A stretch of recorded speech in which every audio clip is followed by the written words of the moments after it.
At my father's will reading, I was blindsided as my stepmother and half-brother seized control of the estate. But in his study, I uncovered a hidden note, and a secret that would change everything. The sleek lines of my father's mahogany desk seemed to mock me as I stood in his study, the weight of his absence pressing down on my shoulders. I am Victoria Torrey Hawthorne, had sworn never to return to this place, to the suffocating world of wealth and power that had defined my childhood. Yet here I was, summoned back by death and duty. At 32, I had spent the last decade carving out my own path in New York's cutthroat financial world. I'd thought I'd left behind the whispers of corruption that clung to the Hawthorne name like a noxious perfume. But as I gazed at the portrait of my father, Jonathan Hawthorne, his eyes seemed to follow me, holding secrets even death couldn't silence. The door creaked open, and I turned to see Evelyn, my stepmother, glide into the room. Her face was a mask of grief, but I caught the calculating gleam in her eye. "Victoria, darling," she cooed, her voice dripping with false sweetness. "I'm so glad you could make it. Your father would have wanted you here." I bit back a retort. My relationship with my father had been strained at best, poisoned by years of suspicion and unspoken accusations. But his sudden death had left a void, and with it, a gnawing doubt that refused to be silenced. "Let's not pretend, Evelyn," I said, my voice cool. "We both know why I'm here. When's the reading of the will?" A flash of annoyance crossed her perfectly made-up face before she smoothed it away. "Tomorrow morning. Your brother Damien is flying in tonight. We'll all be there as a family." Family? The word left a bitter taste in my mouth. As Evelyn sashayed out of the room, her expensive perfume lingering in her wake, I turned back to my father's desk. My fingers traced the smooth wood, remembering the little girl who once sat on his lap as he explained the intricacies of real estate empires and offshore accounts. Little did I know then that those lessons would one day become my weapons in a war I never wanted to fight. The next morning dawned gray and oppressive, matching my mood as I made my way to the family lawyer's office. The reading of a will is never a pleasant affair, but the tension in the room was palpable as I took my seat across from Evelyn and Damien. My half-brother lounged in his chair, the very picture of entitled nonchalance. But I didn't miss the way his eyes darted nervously between Evelyn and the lawyer, Mr. Greaves. "Shall we begin?" Mr. Greaves asked, his voice as dry as the papers he shuffled before him. What followed was a masterclass in legal maneuvering. I listened, my finance-trained mind picking apart the legalese, as my father's empire was divided. Evelyn, unsurprisingly, emerged as the primary beneficiary. Control of the family business, the bulk of the liquid assets, even our childhood home, all fell into her manicured hands. Damien smirked as he was named to a cushy executive position, complete with a generous trust fund. And I was left with a pittance, a small trust and a crumbling estate on the outskirts of the city. "Is that all?" I asked, my voice steady despite the anger bubbling beneath the surface. Mr. Greaves hesitated, then pulled out a sealed envelope. "There is one more thing. Your father left this for you, Miss Hawthorne. His instructions were to give it to you privately." I took the envelope, ignoring Evelyn's narrowed eyes and Damien's sudden interest. As the meeting concluded and we filed out, I clutched the letter like a lifeline. Back in the privacy of my old room, I tore open the envelope with trembling hands. Inside was a single sheet of paper, bearing my father's distinctive scrawl. "Tori, if you're reading this, I'm gone, and I've failed to make things right. The truth lies buried but not beyond reach. Remember the lessons of your childhood. Some safes are hidden in plain sight. Trust no one, especially not family. Protect the truth no matter the cost. I'm sorry for everything. Dad." My mind raced. The cryptic message, the hidden safe. It all pointed to something bigger, something dangerous. As I stared out the window at the sprawling grounds of the Hawthorne estate, I knew my path was set. Whatever secrets my father had taken to his grave, I would unearth them. The game was afoot, and I had no intention of playing by the rules. The next few weeks were a delicate dance of deception. To the outside world, I played the part of the prodigal daughter, returned to the fold and eager to learn the family business. Evelyn watched me with barely concealed suspicion, while Damien alternated between condescension and clumsy attempts at sibling bonding. But beneath the facade, I was hard at work. My years in finance had honed my skills in forensic accounting, and I put them to good use. Late nights were spent poring over financial records, tracing the labyrinthine path of the Hawthorne fortune through a maze of shell companies and offshore accounts. It was during one of these late-night sessions that I stumbled upon the first real clue. Buried deep in the records of a supposedly defunct subsidiary, I found a series of transactions that made no sense, unless you were trying to hide millions of dollars from prying eyes. Gotcha, I whispered to the empty room, a grim smile playing on my lips. But financial records were only part of the puzzle. I needed more. And for that, I needed access to my father's private files. The safe my father had hinted at in his letter became my obsession. I scoured the house, searching for any sign of a hidden compartment or secret room. It was pure chance that led me to it. As I was examining the books in my father's study for the 100th time, my elbow knocked against a seemingly ordinary volume of The Art of War. The book tilted, and I heard a faint click. Heart pounding, I pulled the book free, revealing a small keypad hidden in the recess behind it. My fingers hovered over the keys, mind racing. What would my father have used as a code? On a hunch, I punched in my birthday, followed by my mother's. The shelf swung open with a soft hiss, revealing a state-of-the-art safe nestled in the wall. Inside, I found a treasure trove of information, documents, USB drives, and a leather-bound journal that I recognized as my father's. As I flipped through the pages, my blood ran cold. The corruption ran deeper than I could have imagined, implicating not just my family, but politicians, judges, and business leaders across the country. But it was the last entry that truly shook me. In shaky handwriting, my father had scrawled, "They know. Evelyn and Damien have discovered my plan to come clean. I fear I may not live to see justice done. Tori, if you're reading this, be careful. Trust Marcus Reed, he knows the truth." Marcus Reed. The name rang a bell. An investigative journalist who had been sniffing around our family's dealings for years. My father had always dismissed him as a nuisance, but now, I closed the safe, my mind whirling with possibilities and dangers. I had the evidence I needed, but exposing it would mean going up against not just my family, but an entire network of powerful, corrupt individuals. As I slipped back to my room, the weight of my father's last request settled on my shoulders. Protect the truth, he had said, no matter the cost. Little did I know just how high that cost would be. The next morning, I made my way to the offices of the city's most respected newspaper. My heart was pounding as I asked the receptionist to see Marcus Reed. "And who should I say is calling?" she asked, eyeing my designer suit with a mix of curiosity and suspicion. "Tell him it's Victoria Hawthorne. He'll want to see me." Moments later, I was ushered into a cluttered office. Marcus Reed was nothing like I'd imagined. Younger than I expected, with keen eyes that seemed to look right through me. "Well, well," he said, leaning back in his chair. "To what do I owe the pleasure of a visit from a Hawthorne?" I took a deep breath. "I have information about my family's business dealings. Illegal activities, corruption at the highest levels. My father, he wanted to expose it all, but I think they killed him for it." Marcus's eyebrows shot up. "That's quite an accusation, Miss Hawthorne. Do you have proof?" In response, I pulled out a USB drive from my purse. "This is just the beginning. There's more where this came from, but I need your help to make sense of it all, and to get it out safely."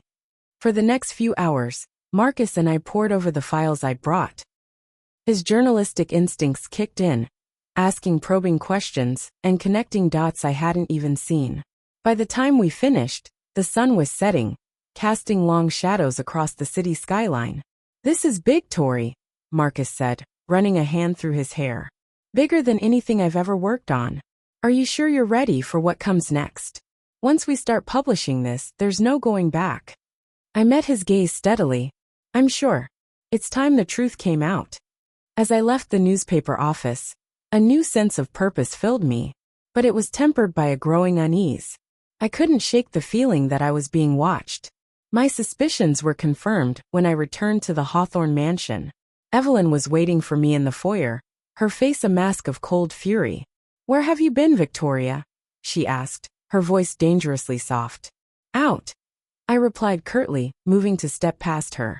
Her hand shot out, gripping my arm with surprising strength. Don't play games with me, girl. I know you've been snooping around. Whatever you think you know, whatever you think you're going to do, don't. You have no idea what you're up against. I wrenched my arm free, anger flaring. Is that a threat, Evelyn? She smiled, a cold reptilian thing. Consider it friendly advice. From family.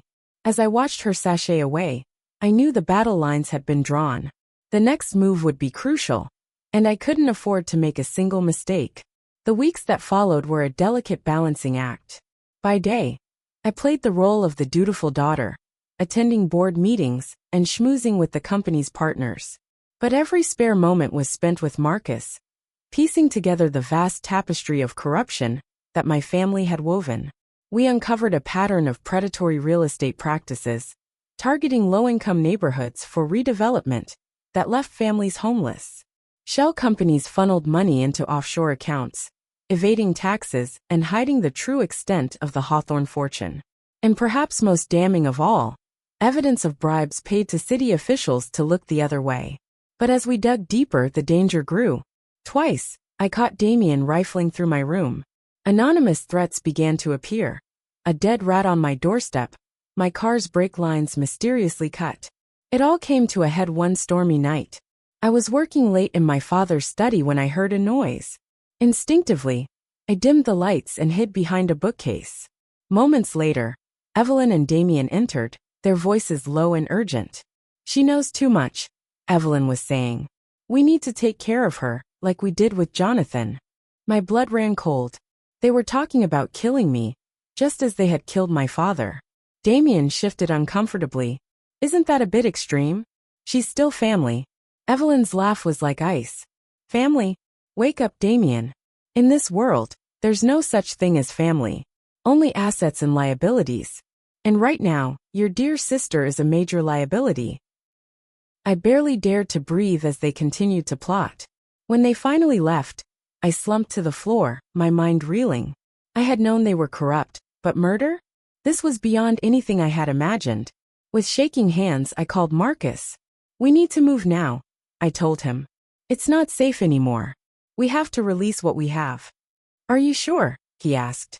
We could use more time to corroborate some of the... We don't have more time. I cut him off.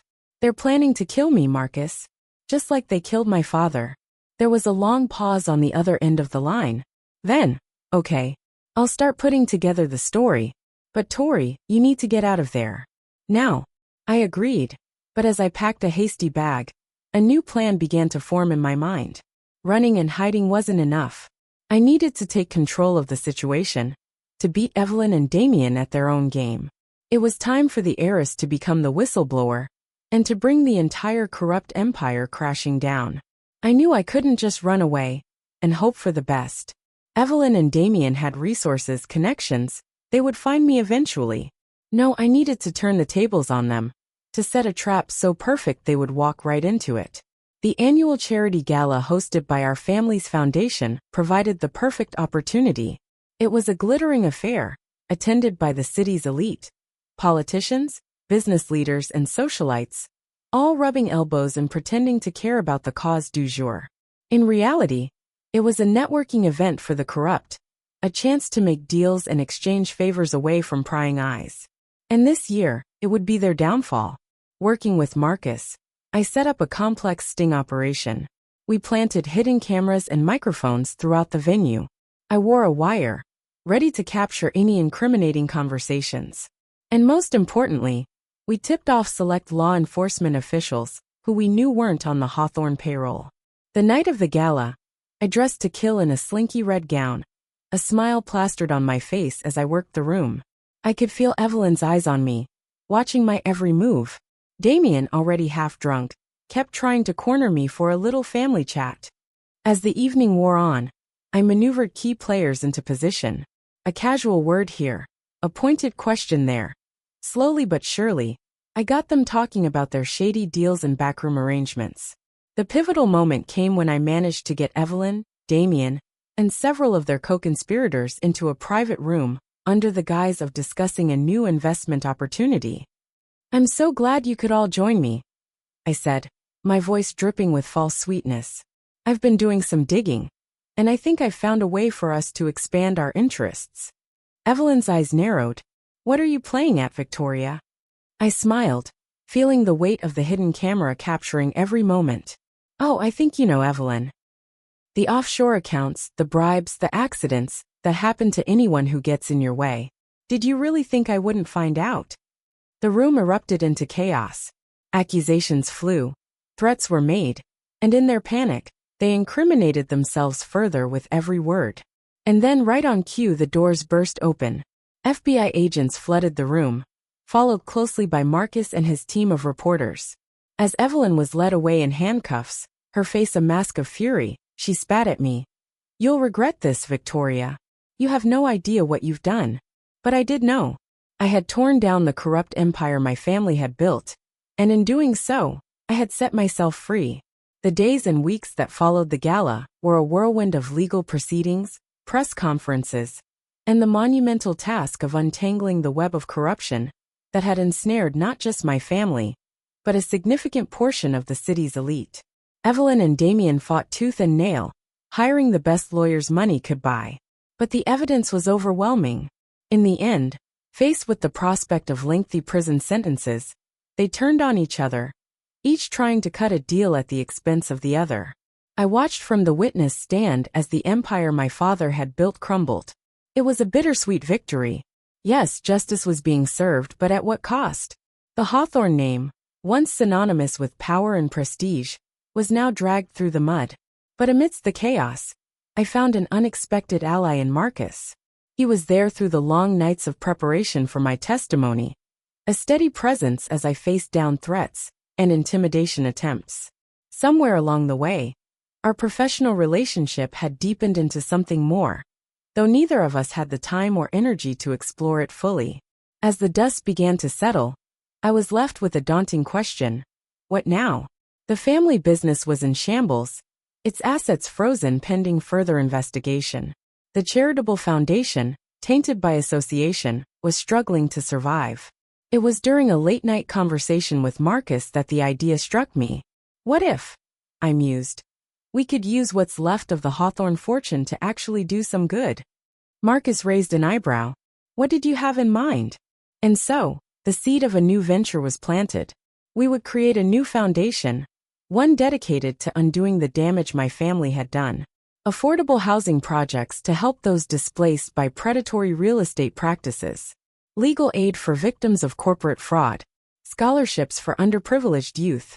It wouldn't erase the past, but it was a start. A chance to redefine what the Hawthorne name could stand for. 5 years have passed since that fateful night at the charity gala. The world has moved on. New scandals have taken the place of the Hawthorne affair in the public consciousness. But for me, the work continues. The New Horizon Foundation, built from the ashes of the Hawthorne Empire, has become a force for positive change in the city. We've helped hundreds of families find affordable housing, provided legal support to whistleblowers exposing corporate wrongdoing, and our scholarship program is sending a new generation of ethical business leaders out into the world. It hasn't been easy. There are still those who see the Hawthorne name and recoil, who assume I must be as corrupt as those who came before me. But slowly, surely, we're changing minds and hearts. Evelyn and Damien are serving their sentences, their fall from grace complete. I visit them occasionally, more out of a sense of duty than any real familial bond. They remain unrepentant, but their power to harm others has been neutralized. As for me, I found a balance I never thought possible. The skills I honed as a financial analyst, combined with the hard lessons learned in exposing my family's crimes, have made me a formidable advocate for corporate responsibility and ethical business practices. Marcus and I did eventually explore that something more I had sensed between us. He continues his work as a journalist, his integrity as uncompromising as ever. Our relationship isn't always easy. We both have demanding careers and strong personalities, but it's built on a foundation of mutual respect and shared values. My father's final message to me, protect the truth, has become something of a personal mantra. It guides my decisions both in business and in life. I often wonder what he would think of the path I've taken, of the foundation I'm building from the ruins of his legacy. As I stand in my office, looking out over the city skyline, I can't help but feel a sense of pride mixed with determination. The work is far from over. There will always be those who seek to exploit others for personal gain, who value profit over people. But now I'm ready for them. The heiress has become the whistleblower, the defender of truth, and I wouldn't have it any other way. The Hawthorne legacy is no longer a burden to be escaped. It's a responsibility to be embraced, a chance to make a real difference in the world. And I'm just getting started.